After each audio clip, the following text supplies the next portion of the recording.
Dia, boa tarde, boa noite para você aí que tá do outro lado da telinha. Meu nome é Davi Gottinelli, esse canal se chama História do Povo e hoje nós vamos falar sobre o debate que aconteceu na Bandeirantes na quinta-feira. Por que nós vamos falar? Porque a gente quer fazer aqui nesse canal História do Povo uma sequência importante sobre as eleições, né?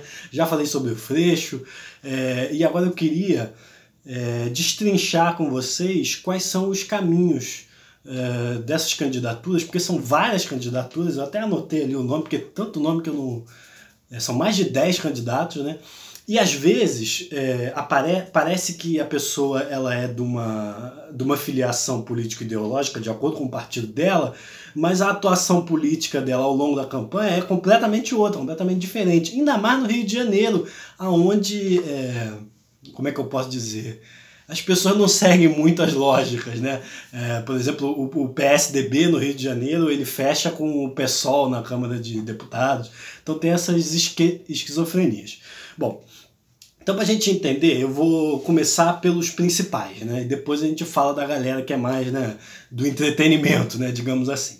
Então para a gente entender a eleição do Rio de Janeiro, é importante entender as suas especificidades, certo? Então, no caso do Rio de Janeiro, o atual prefeito que vai tentar a reeleição, que é o Marcelo Crivella, ele tem uma rejeição muito alta. Então, esse é um ponto fundamental, porque pode ser, dependendo das circunstâncias, dependendo do crescimento dos outros candidatos, talvez ele não consiga nem chegar no segundo turno. Então, a luta do Crivella é primeiro chegar no segundo turno. Isso é uma coisa que não é comum. Por exemplo, nas eleições de 2012, onde o Eduardo Paes era o candidato à reeleição, ele ganhou no primeiro turno. Então, normalmente, reeleição é cartas marcadas do cara ganhar, né? Seja eleição presidencial e tal.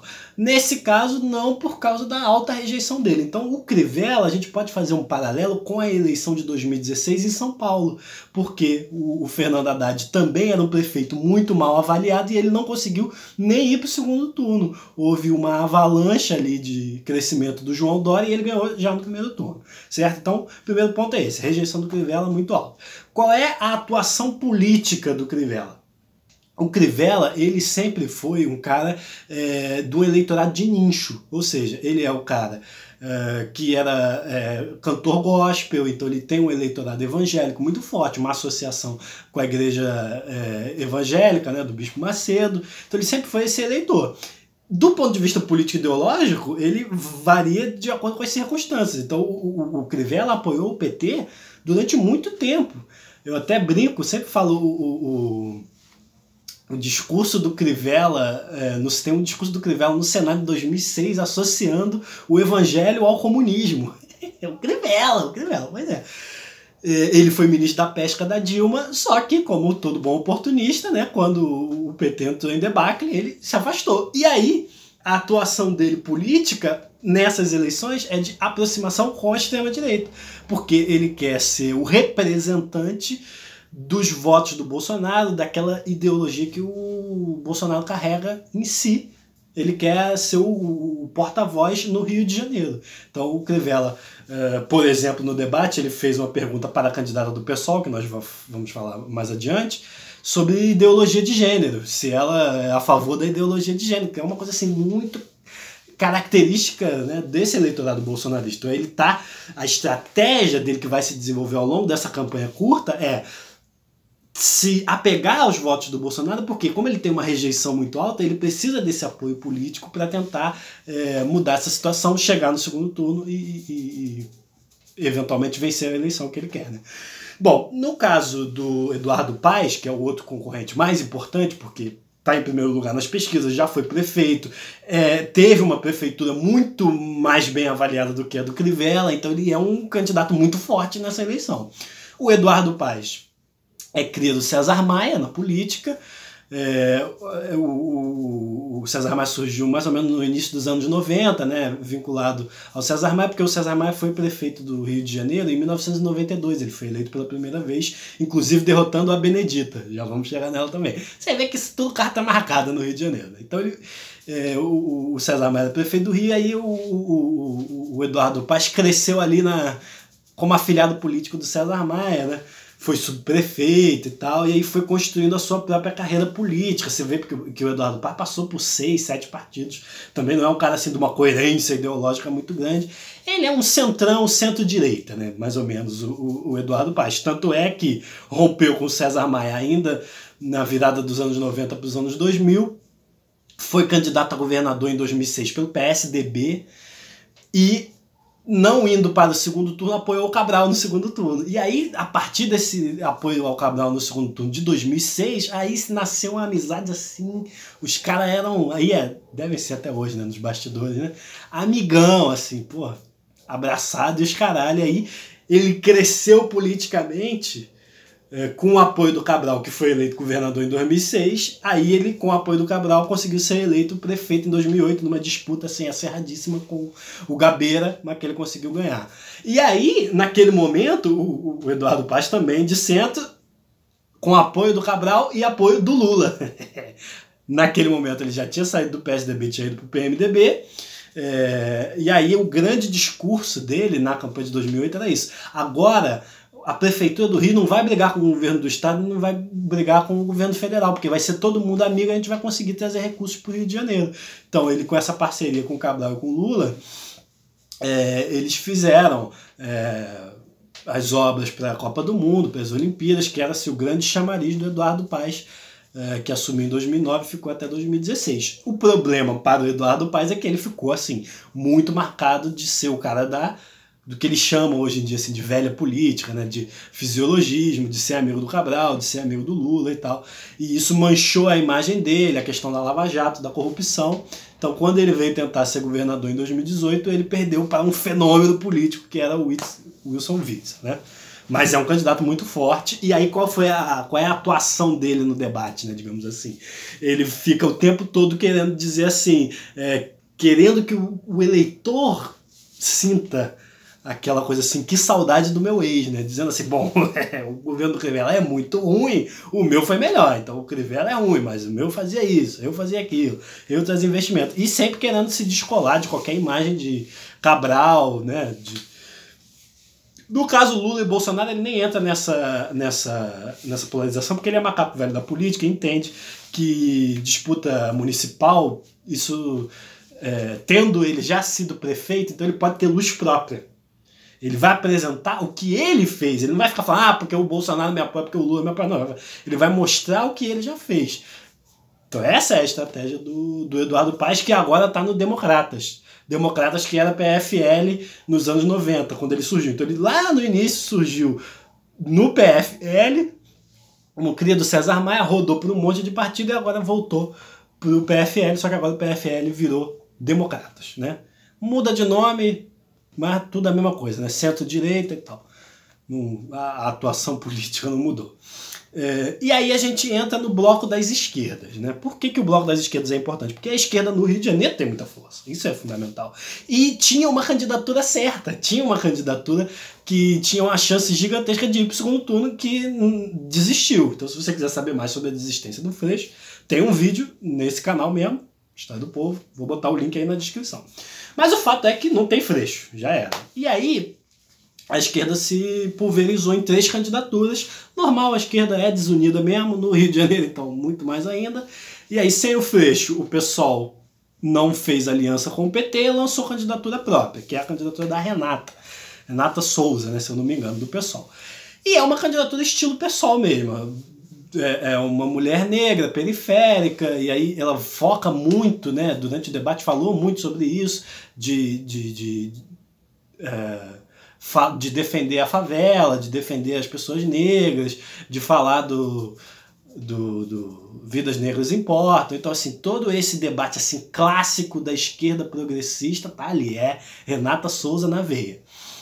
Eu achei que ela foi mal no debate, inclusive até vou deixar aí essa interação para vocês. Se você achou que candidato A, B, C ou D foi bem ou foi mal no debate, comenta aí. Quem você acha que foi bem, quem você acha que foi mal. Daqui a pouco eu vou fazer uma avaliação mais detalhada de quem foi bem e quem foi mal. Mas eu acho que foi mal, achei que ela estava meio nervosa, até porque ela é deputada, né? Deputada estadual, não tinha ainda o macete, né? O cacuete do debate. Mas não quer dizer que ela vá mal sempre, né? Ela pode melhorar nos próximos debates. E aí eu acho que a tática dela é basicamente pegar o eleitor do Freixo, né? Assim, não tem muito assim para onde fugir. O eleitor do Freixo é o eleitor progressista da Zona Sul, né? Basicamente. No caso, o Freixo, como ele chegou no segundo turno em 2016, então ele conseguiu estender o eleitor dele até aqui onde eu moro. Até Maria da Graça ele ganhou do Crivella. Daqui para trás ele perdeu tudo. Então eu acho que assim, para primeiro turno, tendo em vista que ela está com 1% dos votos, eu acho que ela tem que investir mesmo nesse eleitor de esquerda progressista. Só que ela tem concorrentes que têm mais força do que ela, que é a Benedita e a Marta Rocha. A Benedita tem aí uma larga carreira política, ela mesmo falou no debate, tem 40 anos de vida pública. Eu estava vendo aqui, ela foi eleita vereadora na primeira eleição da redemocratização lá em 82, ela foi eleita vereadora. Foi deputada estadual, foi deputada, é deputada federal, foi senadora, foi vice-governadora. Então, assim, uma larga carreira política. Só que aí eu acho que a Benedita, ela peca porque ela tem que carregar o desgaste do PT, inevitavelmente, né? Então, ela, mesmo ela tendo uma carreira política muito importante, essa carreira política da Benedita teve seu auge nos anos 90, quando ela foi vice-governadora numa chapa com o PDT. Em 1998, o Garotinho ganhou as eleições e ela era vice, num acordo que tinha a ver com o Rio de Janeiro e com as eleições nacionais, porque o PDT colocou a Benedita de vice, porque na eleição majoritária o Brizola do PDT ia ser vice do Lula, né? Em 98, acabaram perdendo. Mas enfim, então ali ela estava no auge, mas depois ela deu uma sumida e tal, ela quase foi prefeita em 92, como eu falei para vocês, mas estava muito tempo sumida. Tanto é que o PT no Rio de Janeiro, ele é bem fraco, assim, desde que, pelo menos, o PSOL surgiu, porque o PSOL surgiu de dentro do PT, né, e aí muitos quadros saíram. Por exemplo, Chico Alencar era uma grande força do PT do Rio de Janeiro, foi pro PSOL. Como afiliado político do Chico Alencar surgiu o Freixo. Então essa é mais ou menos a raiz, né, dessa esquerda, digamos, não brizolista, né, que a Benedita representa, que a Renata está continuando no PSOL. Então o PT e o PSOL tem uma trajetória parecida. Eu acho difícil a Benedita ganhar, assim, mesmo ela tá com 9, 10%, é uma votação boa, mas é difícil crescer além disso, porque a rejeição ao PT é muito grande, né? Mesma coisa do Crivella de ter uma avaliação muito baixa, o PT tem uma rejeição muito grande no Sudeste, tá? É difícil para Benedita. Também acho que ela não foi muito bem no debate, não. Teve alguns momentos bons, E a Marta Rocha. Qual é o lance da Marta Rocha? O lance da Marta Rocha é que o PDT tem muita força no Rio de Janeiro, mas assim, para a eleição municipal não, é engraçado, né? Mesmo quando o Brizola era governador, por exemplo, nos anos 90, a candidata dessa eleição de 92, que eu estou me referindo, a candidata do PDT era Cidinha Campos, e não chegou nem no segundo turno. O segundo turno foi César Maia e Benedita. O PDT teve prefeitura no Rio de Janeiro em 88 com Saturnino Braga, e lá atrás quando o governador indicava o prefeito. Então quando o Brizola ganhou a primeira eleição de 82, ele indicou o prefeito, que foi o próprio Saturnino. Mas na cidade não. Por quê? Porque na cidade, essa é a questão. O Brizola tinha uma força popular muito grande, assim, tinha voto na favela da Maré e tal, e o PT sempre foi esse voto mais da Zona Sul. Só que esse voto da Zona Sul, que era do PT nos anos 80 e 90 e hoje em dia do PSOL, para a eleição municipal ele faz diferença. Ele pode te colocar no segundo turno, como colocou o Freixo no segundo turno em 2016. Então, o PDT tem uma tradição no Rio de Janeiro, mas não nesses estratos de classe média progressista. Então o voto da Marta Rocha é outro. Só que aí eu acho que exatamente por não ser vinculada a essa esquerda PT, PSOL, que tem muita rejeição hoje em dia, por isso que eu acho que ela está melhor colocada nas pesquisas do que a Benedita e a Renata. Então ela tem um eleitorado mais popular, o fato dela ser delegada, porque essa questão da segurança pública, por mais que o prefeito não tenha nada a ver, né, com segurança pública, assim, constitucionalmente está na mão do governo estadual, principalmente, e o governo federal. O prefeito não tem. Prefeito é guarda municipal, né? Mas como é uma questão muito importante, como ela é delegada e tal, então eu acho que ela tem um potencial melhor. Achei que ela foi bem no debate, mas acho que ela não tem muito carisma, né? Aí eu não sei como é que... Porque é diferente, então por isso eu acho importante a interação de vocês. Porque eu presto muita atenção na potência da oratória da pessoa, né? O quanto ela te convence e tal, mas eu sei que determinadas faixas de eleitorado observam de outras maneiras. Por exemplo, no debate para prefeito de São Paulo, o prefeito de São Paulo, Bruno Covas, é um cara, tranquilão. O cara fala tranquilão e tal. Eu achei uma estratégia interessante, mas tem gente que eu vi comentar e falar, não, sem graça, sem sal, muito paradão. Então depende da percepção da pessoa, e eu acho que isso tem a ver com o tipo de eleitorado, assim, em questão de renda, em questão de idade, faz diferença como você enxerga o candidato, né? Mas na esquerda tá aí nesse páreo entre essas três. Eu acho que uma das três vai para o segundo turno. Eu acho que vai ter uma disputa esquerda-direita no segundo turno, né? Contra o Paes ou contra o Crivella. Eu acho que não vai ser Paes e Crivella no segundo turno. É um palpite também, mas assim, né? Palpite, todo mundo dá. Opinião, né? Todo mundo tem, né? Aí, tudo bem. Aí vamos aos menos importantes, né? Digamos assim, né? Tem a filha do Garotinho. A filha do Garotinho, a Clarissa Garotinha, do PROS. É centrão também. PROS é um partido inventado. Enfim, totalmente sem ideologia. Aí ela vem carregar o legado do Garotinho, né? Sabe falar, né? Fala bem, né? Tem um apelo assim para o eleitorado evangélico, mas eu acho que cai no mesmo problema da rejeição. Tem aquele nomezinho ali, Garotinho, o eleitorado não gosta, ainda mais no eleitorado da cidade do Rio de Janeiro. Outro ponto importante, o Garotinho foi eleito governador porque ele veio de Campos, então ele tinha um eleitorado do interior do Rio de Janeiro. Claro que você precisa do voto da cidade para ganhar, mas a cidade não define a eleição de governador. Por exemplo, o Eduardo Paes ganhou na cidade contra o Witzel e perdeu na eleição total, né? Então o Garotinho ele tem uma força, mas não na cidade do Rio de Janeiro. Na cidade ele tem uma rejeição muito grande, então inevitavelmente a filha dele, a cara dela parece que montaram mesmo, né? Juntou o Garotinho com a Rosinha, deu aquela menina. Então eu acho que muito difícil dela conseguir alguma coisa, apesar de falar bem, né? E tem os dois do Flamengo, né? O mais à esquerda e o mais à direita. O Eduardo Bandeira de Mello foi presidente do Flamengo, tá pela rede. Só que aí que eu acho que vem a diferença do discurso do cara pro partido dele. A rede é identificada como centro-esquerda, assim, progressista, fala de meio ambiente, sustentabilidade.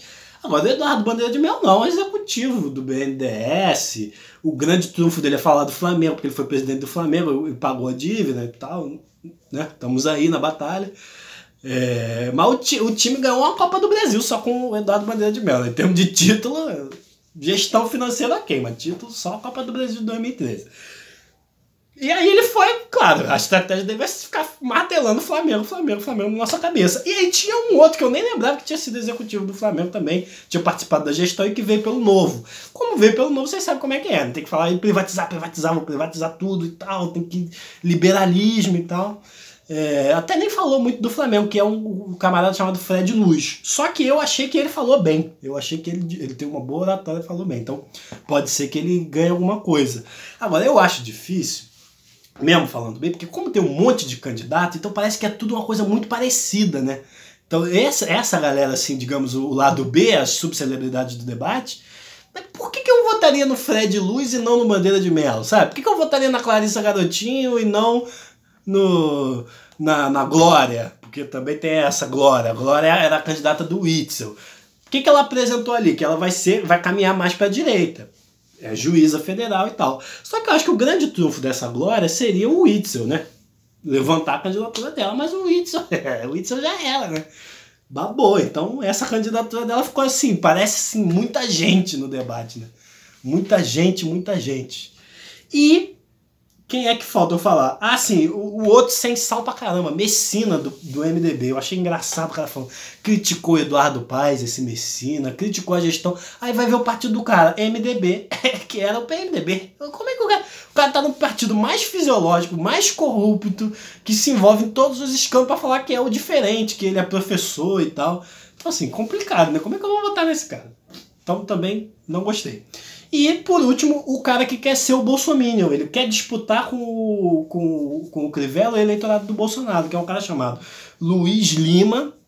Eu vi aqui que o cara foi nadador, passou pelo Partido Novo, deve ter se desiludido, e aí veio pro PSL para ser o candidato tentar evocar a força da família, de Deus, da pátria, para ser pegar o eleitor do Bolsonaro. Como eu achei ele tranquilo, calmo, falou bem, até achei esquisito, né, para um bolsominion, o cara falar tranquilo, né, falou que respeitava os outros, eu achei esquisito, mas tudo bem.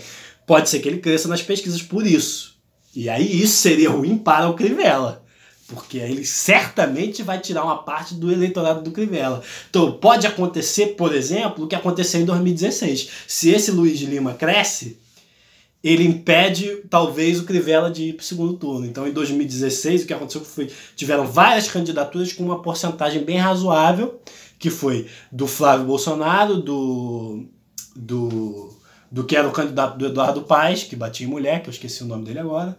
Bom, vocês devem lembrar, né? E o Freixo. E ainda tinha duas candidaturas do Índio e do Osório com 8% cada. Então ficou muito fragmentado. E aí isso fez com que aquele eleitorado fixo do Freixo, da Zona Sul, aqueles... ele foi com 350 mil votos. Foi pro segundo turno. Quer dizer... ou 500 mil votos, talvez. Acho que eu tô fazendo confusão. Acho que foi 500 mil votos. Foi tão pouco assim, não. 500 mil votos. Conseguiu por causa de uma eleição com muito candidato e todos tiveram uma boa votação, entendeu? Eu acho que se isso acontecer, isso prejudica o Crivella. E aí, pra candidatura de esquerda ir pro segundo turno, o que tem que acontecer é o que aconteceu em 2016. Porque se a Benedita tiver uma votação razoável e a Marta Rocha também, aí eu acho que nenhuma das duas vai pro segundo turno. Agora, se rolar um voto útil da esquerda, entre essas três, a que tiver melhor colocada, receber o voto das outras, aí eu acho que essa pode ser a candidatura de esquerda a chegar no segundo turno, certo, meus queridos? Bom, então essas foram as minhas considerações. Agora eu vou terminar o vídeo falando de quem eu acho que foi bem e quem foi mal. Quem faltou, né? Que eu já falei alguns. Né? Crivella, eu acho que o Crivella é muito ensaboado, assim. Ele tem uma estratégia que é boa de debate, assim. Não, meio pilantrinha, assim, inventa as coisas, mas eu acho que ele é bom. O problema é que ele tem que confrontar-se com a realidade, né? Então, o cara fala, não, porque a saúde no Rio de Janeiro tá uma maravilha. Porra, não tá, né?